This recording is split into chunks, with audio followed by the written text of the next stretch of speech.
Good morning, good afternoon, whenever you're watching this. This is part one of a two-part video on all the kit I took with me on the Appalachian Trail 2023. Now, first thing to say is this is what I took. It's not a recommendation for any particular item or the kit you should take. In the end, as with all things, it's a pretty banal saying, but hike your own hike. It's your kit. If you want to carry it, carry it. If you don't want to carry it, don't carry it. But the objective of this video is, or two videos, is to give you an insight into why I took the items I took. And what I'm going to do is I'm going to introduce the items as I pack my bag. I pack my bag in pretty much the same order every single day. It was a way that I could remember all the items, and also it ensured that for me the items went in the correct order to distribute the weight correctly in the bag. Okay, so the first item is my pack. I have a number of backpacks, and all of them, once they get past a certain number of days on a hike, seem to give me sores or marks on my shoulders and on my hips. So I thought that if I was going to do a hike that's going to last 5-6 months, I needed to actually go and get a pack that fitted me.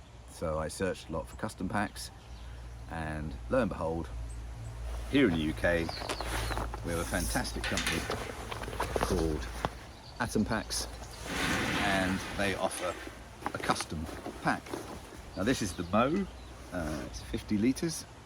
The colour scheme matches my fanny pack that I bought a few years before, when I got one of their fanny packs made of offcuts.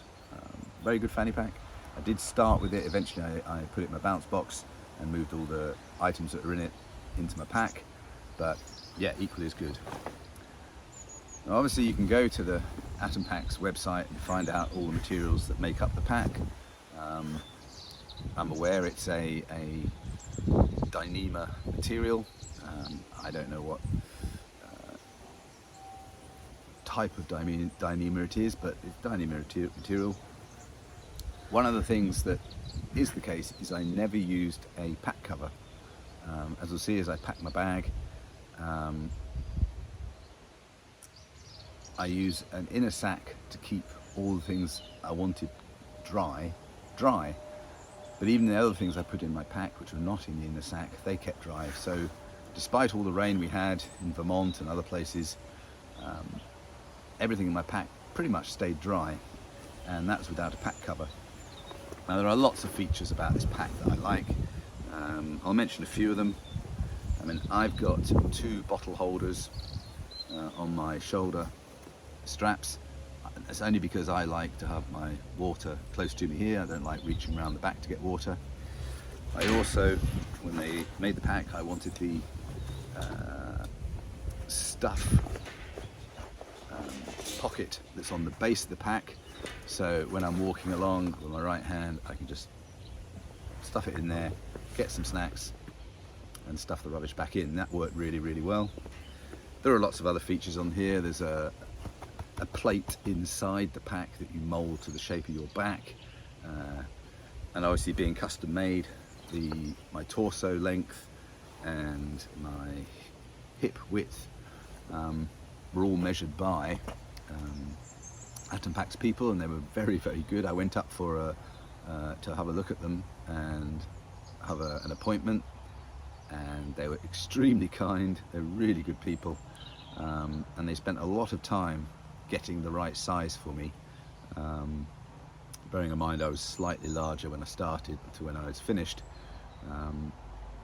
but fantastic. And this pack, yeah, I would have to say it was my best purchase for the trail. It was my big purchase for 2022. I tend to buy one big thing a year, and so after 5 or 6 years I've probably got most stuff now, but it was my big purchase and it was money well spent. at times on the trail, I did feel like a salesman for Atom packs. People would stop me and ask me, where did I get that pack? I think it started from the colour, because that was different to a lot of packs. But then when they looked at it and saw that I actually had a smaller pack than pretty much everybody else, and yet I still seemed to have the same amount of kit, and I was happy to do so. It is a great pack. What it tends to do, more so than other packs that I saw, is it narrows everything and pushes it up, so that the weight seems to sit higher up on your back. It has a roll top, so as you put in more food or less food, then you can roll it and change the size of the pack. I think for me, with my base weight and 3 days of food, I think that was the sweet spot for how much it sat on my back and how it sat on my back and everything. There were days where, whilst I knew I had a backpack on, it was so comfortable I hardly felt it. There are other days, and we all had this issue, where you couldn't work out why it is you can feel your pack today, but you couldn't yesterday. I would go to their website and look at all the features of the pack. I'm not going to explain them all here. Because it's custom, you can have different things. So people on the PCT who want somewhere for their ice axe and things like that, well, there are features that will support that. But for me, on the Appalachian Trail, this was my big decision in 2022, to get a pack that was custom made to fit me and made me feel good. The next piece of my pack is a stuff sack. This is an Osprey stuff sack. It says it's 50 to 70 litres. My bag is a 50 litre bag, so perfectly fine. And in here, this will go into my bag. I would put all the items that I wanted to keep completely dry. Now, I'd already said that I didn't use a pack cover, and things in my bag were dry anyway, but I didn't know that at the time. But I would always recommend, if you're not using a pack cover, then you should have something in your bag. And in fact, even if you were using a pack cover, I'd still have something in your bag, whether it's a contractor bag or a big plastic bag or something. It's just that I already had an Osprey bag, so I might as well make use of it. So in my Atom pack would go my stuff sack.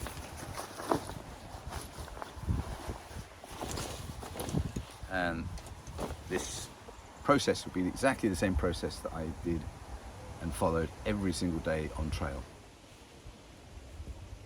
Okay, the first item that I put in my stuff sack was my quilt. Now, I use a Enlightened equipment quilt. It's a 20-degree quilt. That was my big purchase for 2021. And it fits absolutely perfectly in that orientation in the bottom of my bag.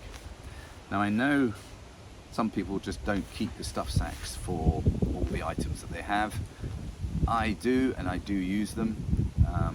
There is a mental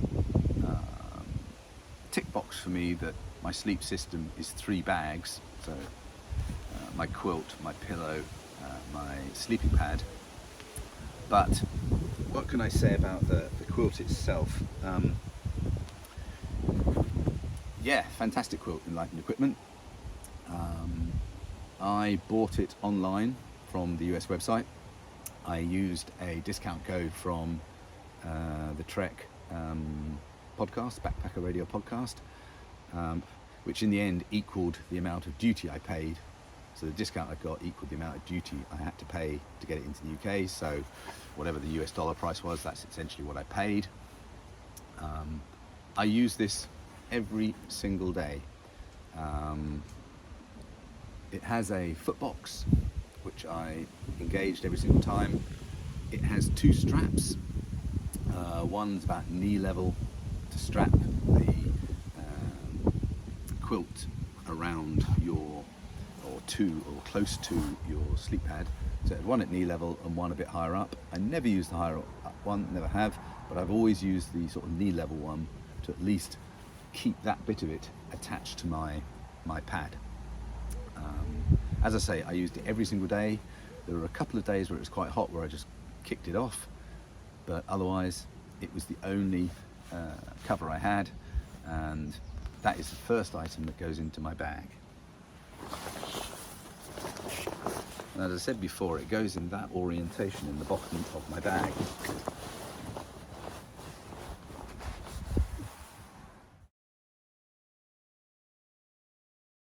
The second item of my sleep system is my pillow.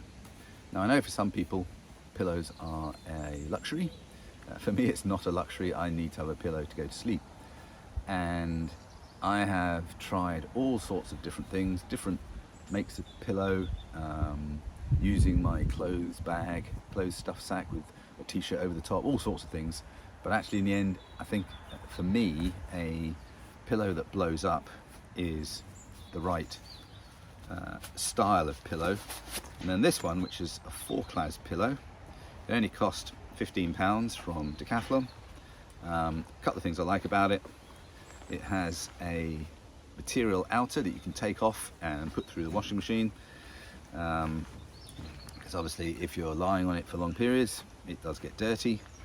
I also, for me, when I blow it up, it's only about 4 puffs to blow it up.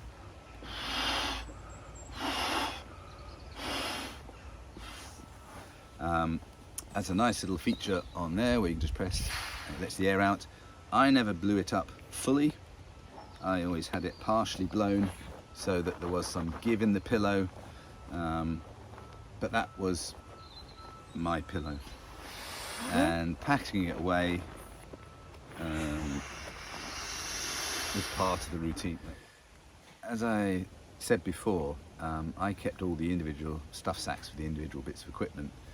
On the sleep system, I knew I had 3. Might sound fairly simple, but I knew I had 3, and also they went in the same place in the bag,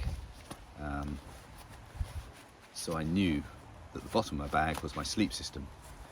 Now, I didn't sleep often in shelters, lots of reasons why, which I can go into a bit later. So by the time my tent was up and everything else was out, my sleep system was the last thing in my bag, so that was the last thing that I would put together. So my pillow, £15, Decathlon. So that then goes into my bag.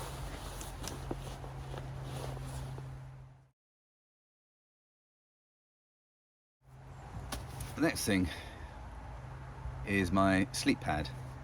Now I've had this Thermarest NeoAir for a very long time. I have replaced it, this is my second one. The first one had a leak somewhere inside and you had this bulbous bit at the end, so I bought a second one.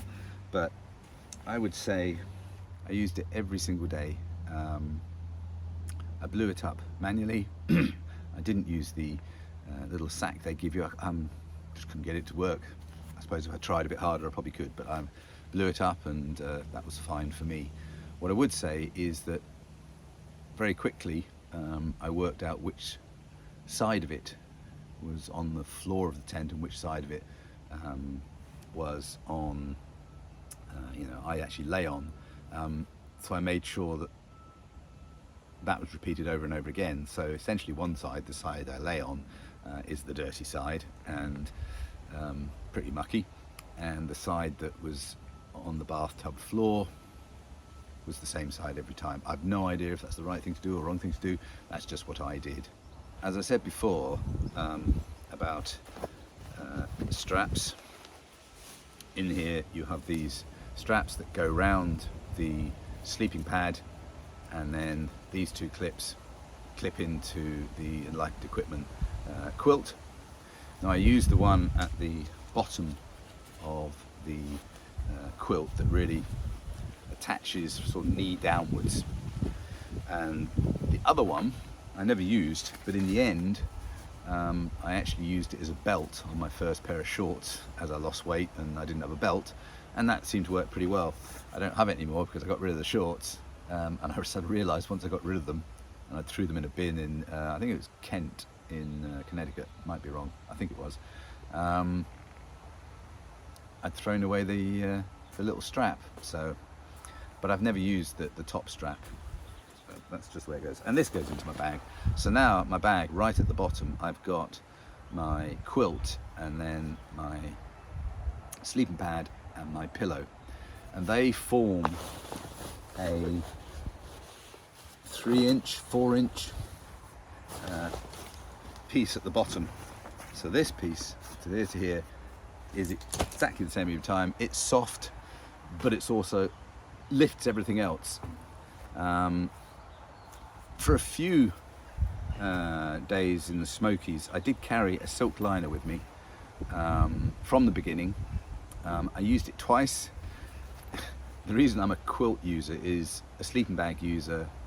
Sleeping bag makes me feel, you know, I move around too much and it just gets in the way. Well, a silk liner is even worse. It's a bit like being in a pea pod, you know, you can hardly move, but it does give extra warmth. And I did use it, I think 3 times in the first couple of months, but then I just got rid of it. And I did put it in my bounce box, and when I got to New Hampshire and Maine and the elevations are higher and, you know, the weather wasn't quite as warm, I did think about, should I use it again? But actually most nights it got down to about 50 degrees, and my quilt was warm enough. So I did have a silk liner to try and, you know, provide extra warmth. As I say, I only used it 2 or 3 times, and after that I put it in my bounce box. So broadly speaking, I rarely packed that, didn't pack it.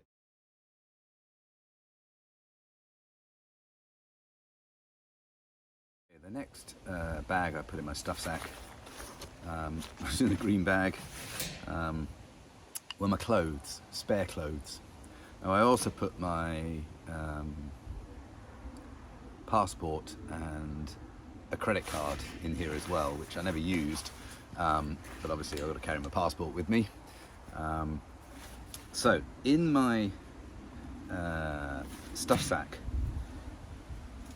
I would have 1 pair of darn tough socks. I also had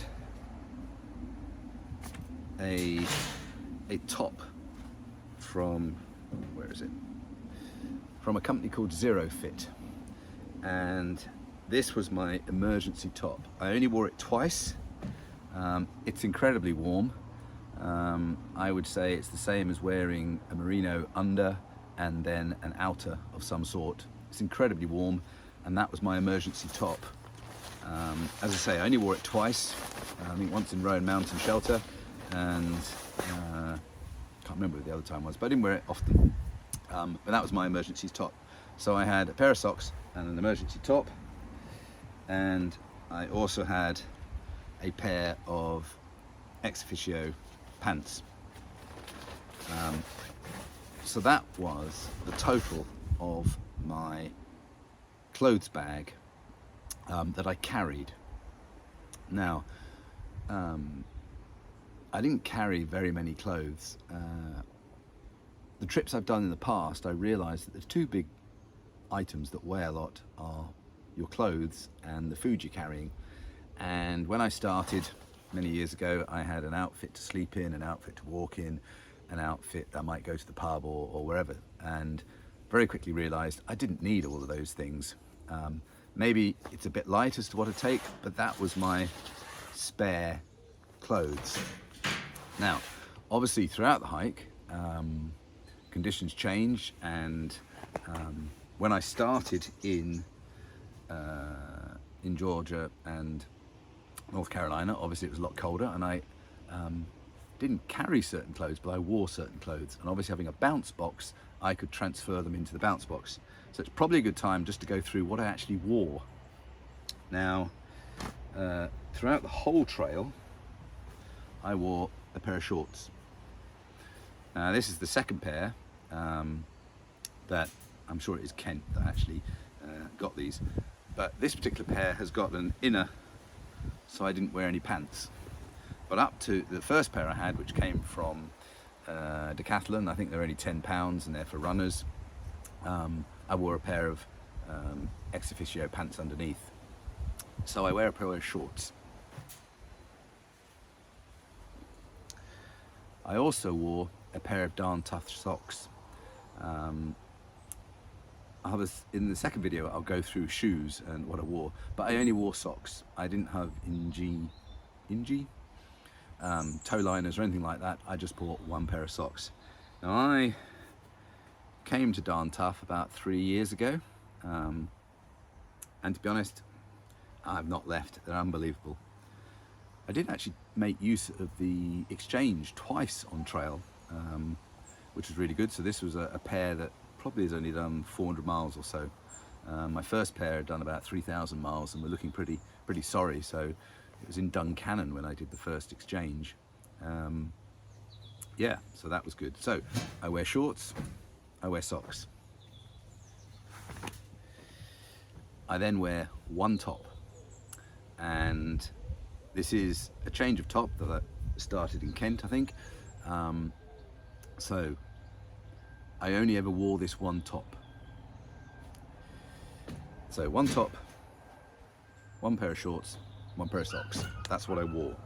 Now, in the early part of the walk, I did wear a pair of leggings. So leggings underneath my shorts. And when the temperature, I think it was around May, that'd be right, yeah, around May was when I ditched them, put them in my bounce box, so I didn't have to carry them. But for a short period of time, yes, I did carry them. But essentially, I wore them for the first 6 weeks, so underneath my shorts. But after that, they were in my bounce box. Second thing that I wore a few times early on, this isn't actually one of them, but it was a merino undertop. So I wore a merino undertop underneath my main top. And I did that early on and then realized it was just far too hot for me. So I stopped wearing it, and in the end it went into my stuff sack, and then the first time I got to my bounce box, I then put it in my bounce box. And then when I rationalized what I had in my bounce box towards the end, I actually threw it away because it was getting pretty holy and not any good. The only other thing I carried in my stuff sack for clothes was a beanie. Now, this was actually a freebie from Zero Fit. Well, it's never a freebie. You overpay for something and they give you something in exchange. But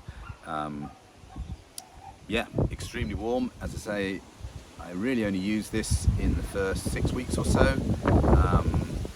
I wore it walking a few times. I wore it in bed. But after 6-7 weeks, it would go into my clothes stuff sack, and then towards the end, probably the last 1,000 miles or so, that went into my bounce box, so I didn't have to carry it. One thing I would say, and my colleagues with me on the trail would laugh at me at this, is my outfit, which was my socks, my shorts and my top, that is what I wore all throughout the day, and that is what I wore when I went to sleep. I didn't have any change of clothes. I had an emergency set if everything was so wet I couldn't do anything, but this is what I wore every single day. So yeah, I probably stank quite a bit. But that clothes bag, lift it all up. That would be the next thing in my main rucksack. Now on the question of clothes, I had waterproofs, which were pretty good waterproofs. They did keep the water out, and as everyone knows, even if you've got pit zips in your waterproof jacket, you're either going to be wet from water or you're going to be wet from sweat. Now I found, and I've found over many years, that these sorts of items dry and wick sweat much quicker than they do rain. So as long as I kept these things dry, the fact that I was sweaty, I'd go to sleep and everything would pretty much be dry in the morning. And actually most things would be dry, notwithstanding a couple of days in Vermont, most things would be dry after walking around for an hour or so in camp. So just to repeat, my stuffed sack of clothes was just really emergency clothes. One pair of socks, never used. Really warm top, used 3 or 4 times. Spare pair of pants, in the end I got rid of them, because I had obviously wearing a pair and a spare, that's 2. When I got the new pair of shorts that had an insert that meant you didn't have pants, one of those pairs went into my bounce box, so I was only carrying 1, with the idea that that would be my swimming trunks, swimming pants, whatever you want to call them, when I got to places in Maine or New Hampshire where there were ponds and I would go for a swim. So my clothes bag actually was quite small. This is actually a bit bigger than it was, but it was quite small, and that went into my bag. So that's all I did on clothes. I will talk about shoes in the next video, because that also draws out some other items. But in terms of clothes, I had fairly simple things that I wore, that I slept in, that I walked in, and my emergency set was limited to very few items, each to their own. The only other bit of clothing that I had that wasn't waterproof was my Puffy. Now this is a, I don't know how you say it, Fieu, no idea. Not sure whose brand it is, but I've had this Puffy for a very long time. Now this, I never wore when I was walking, or maybe I did once or twice, I can't say never ever, but because I'll just get far too hot. I slept in it 2 or 3 times when it was really cold and I needed more warmth. But it was mainly used in camp at the end of the day when the temperature drops and you've got a slightly damp top. I could put this on and I'd be fine. But this would go in my stuff sack because I wanted this to be dry always. But as I say, this is my Puffy. Didn't really wear it when I was walking. Only really wore it in camp or when we're doing laundry at places that didn't have loaner clothes, then this would be my top. And that goes into my bag. The last thing that went into my Osprey inner sack in my bag was my first aid kit. Part of my logic was that some of the things in the first aid kit I didn't want to get wet, so inside the bag would be the best place to put it. Now, it's just a Ziploc bag. As anybody on the trail will tell you, these are the sorts of bags that you, somebody in your family, between you, you buy a new set of bags and you replace them over and over. But, so this probably is bag number 3 that I've used for my first aid kit. And my first aid kit is fairly limited, or this toiletry first aid kit. I have my toothbrush and toothpaste in their own bag so I can take them out. Foot care, which I'll go on in a different video, but I used these sort of hand wipes or baby wipes as part of my foot care. The main issue being it's quite difficult to find packs that aren't 250. You end up buying travel packs which are a bit more expensive, but that's the other thing. I had a lot of Leukotape which I stuck to this. This is a backing paper for dot matrix labels. I'm old enough to know what a dot matrix printer is and to have used them, and I had labels in one particular business, and rather than throw them away I've kept them and they're all sorts of use, but it also gave me the paper which I could stick the Leukotape to, and as you can see from that you can cut bits off, you can take big bits, but I did use Leukotape. I didn't get any blisters, partly because whenever I saw a hot spot I quickly Leuko-taped it. Other things in here, I took multivitamin every day, more or less every day. I'm sure I miss some days. I think if you're going to walk for a week or 2 weeks, it's probably not necessary, but somebody my age walking for 5-6 months, I thought it was probably necessary to take a multivitamin just to make sure those small vitamins that you find difficult to get in some of the foods that you buy, well, I'm covered. I then had a tiny knife, and to be fair, the only thing I used on it were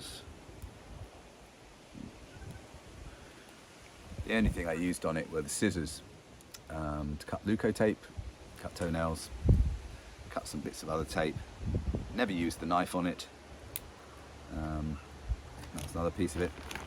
The only other things in here, there was some cream for bites, never used it. I did have a chapstick for my lips. Used it a little bit once it did start to get warm and sunny, but I'm not sure if the beard and the moustache bit of it covers your lips quite a bit, but I didn't use it that much. Vitamin I, ibuprofen. In the UK you can really only buy things in blister packs. You can't really buy 250 ibuprofen in a container as you can in the US, seem to be able to do in the US. So I actually brought some blister packs with me. I only used 8 on the whole trail, and of those 8, in batches of 2, so effectively 4 courses, as it were. 3 of them were because of, I think, withdrawal symptoms from coffee. I'm not a coffee drinker, and in some hostels I ended up drinking like 4 or 5 cups of coffee one day, and then the following day I'd have a headache. So I took these, but I didn't take them for the sort of purpose of dealing with inflammation and that sort of stuff, because thankfully I was very, very lucky. And then the only other item that I took is something called Sudocrem. Now, this is something used on our kids when they were tiny, and for nappy rash and all sorts of stuff, and I've used it for years. It's very good. Used it on my feet mainly. Yeah, I will talk about foot care in another video, but the purpose of this one is just to say the last thing that goes in my bag in the inner sack is my first aid kit and foot care kit.